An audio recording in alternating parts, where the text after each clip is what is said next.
ये एक भक्त अर्जुन की कहानी है जो नियमित रूप से एक मंदिर में भगवान के विग्रह यानी कि देवता की सेवा करता था।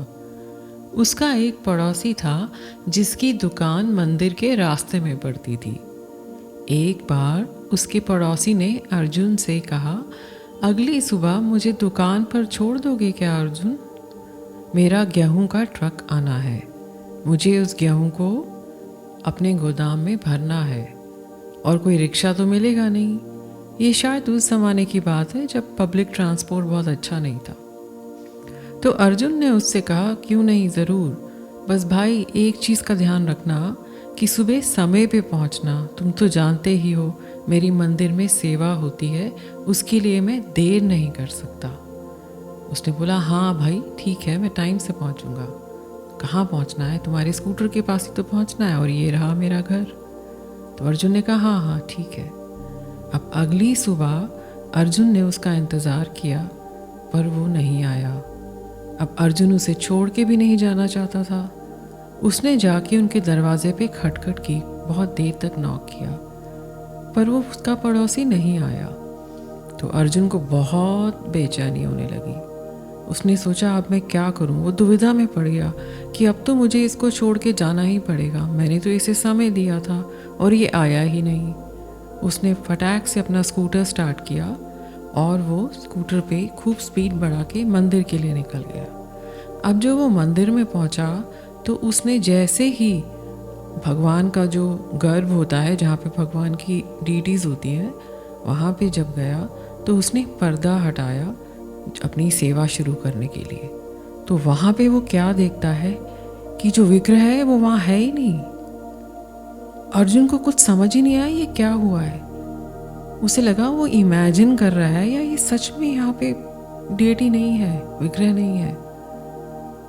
उसने जोर से प्रधान सेवक को आवाज़ दी, पर इससे पहले कि कुछ और होता कि प्रधान सेवक उसको सुनते और वहाँ आते, वो विग्रह वहाँ पे वापस आ गए। विग्रह को देखते ही अर्जुन हैरान हो गया। उसे फिर लगा, बहुत कंफ्यूजन हुआ उसे कि क्या हो क्या रहा है ये। तो उसके मन में दो सवाल उठे। एक तो ये कि विग्रह जो है वो कहीं चल के जा कैसा सकता है,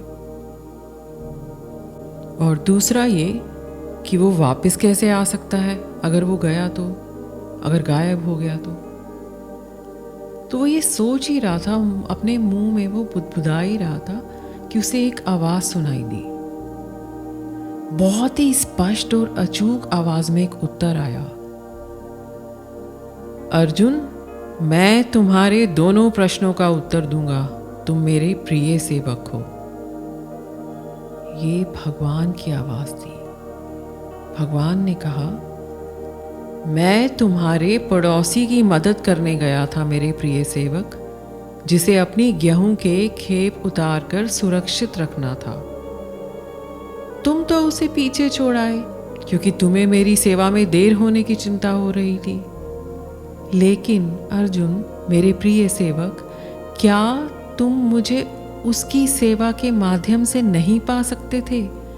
क्या मैं केवल इस मंदिर में रहता हूँ? क्या मैं इस रूप में ही सीमित हूँ? अगर तुम्हारा पड़ोसी ये महसूस कर लेता कि तुमने उसे छोड़ दिया तो वो निराश और नाराज हो जाता। हो सकता है कि वह तुम्हारी भक्ति को और अधिक उपहास भरी नजरों से देखता। तुम्हारा जो दूसरों के लिए रवैया है ना अर्जुन, वो तुम्हारी सेवा से ज़्यादा बोलता है। तुम्हारा आचरण, तुम्हारा दूसरों के लिए क्या बर्ताव है, वो तुम्हारी सेवा से, मेरी सेवा से ज़्यादा बोलता है। अब वो क्या बोलता है वो तुम पे निर्भर करता है। क्या वो तुम्हारे विश्वास से कुछ सीखते हैं या उसके बारे में ये सोचते हैं कि ये कैसा है, ये तो सिर्फ पत्थरों की सेवा करता है। तुम क्या विश्वास दिलाना चाहते हो अर्जुन उनको?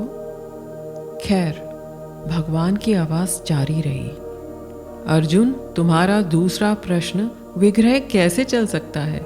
मेरे प्रिय सेवक, क्या तुम मुझे सिर्फ पत्थर या धातु समझते हो?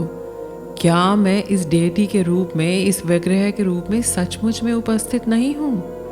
तुम्हारा पड़ोसी मानता है कि तुम मूर्ति पूजा करते हो और आज तुमने उसकी बात को सच कर दिखाया। भगवान के शब्द अर्जुन के दिल में चुभ गए, लेकिन भगवान ने आगे कहा, यदि तुम मुझे अपने हृदय में और दूसरों के हृदय में नहीं देख सकते तो तुम मुझे कभी भी सच में मेरे विग्रह में नहीं देख पाओगे अर्जुन। और तुम उसकी सेवा करते हो जिसे तुम देख भी नहीं सकते हो, महसूस नहीं कर सकते हो, जिस पे तुम्हें विश्वास ही नहीं है। अर्जुन, मेरी सेवा तब शुरू होती है जब तुम्हारे रास्ते में कोई ज़रूरतमंद आता है और तुमसे सहायता मांगता है। और इससे पहले कि तुम तीसरा प्रश्न पूछो, अगर तुम मंदिर में देर कर देते तो मेरी सेवा कौन करता, मेरे इस विग्रह की सेवा कौन करता? यही सवाल है ना अर्जुन तुम्हारे मन में। इससे पहले कि भगवान अपने उस खुद के उठाए सवाल का, जो कि अर्जुन के मन में था, उसका जवाब देते, मंदिर के प्रधान सेवक की आवाज आई जोर से, अर्जुन तुम जल्दी प्रभु के रसोई घर में आओ, आज भगवान का रसोइया बीमार है, तुमको भगवान के लिए आज स्वादिष्ट भोग बनाना है अर्जुन। और जहाँ तक विग्रह की बात है, लक्ष्मण देख लेगा, लक्ष्मण प्रभु की सेवा कर लेगा, जल्दी आओ अर्जुन। अर्जुन ने डेटी की तरफ देखा, विग्रह की तरफ देखा और सिर हिलाया, भगवान को प्रणाम किया और भोग की तैयारी के लिए रसोई की ओर चला गया।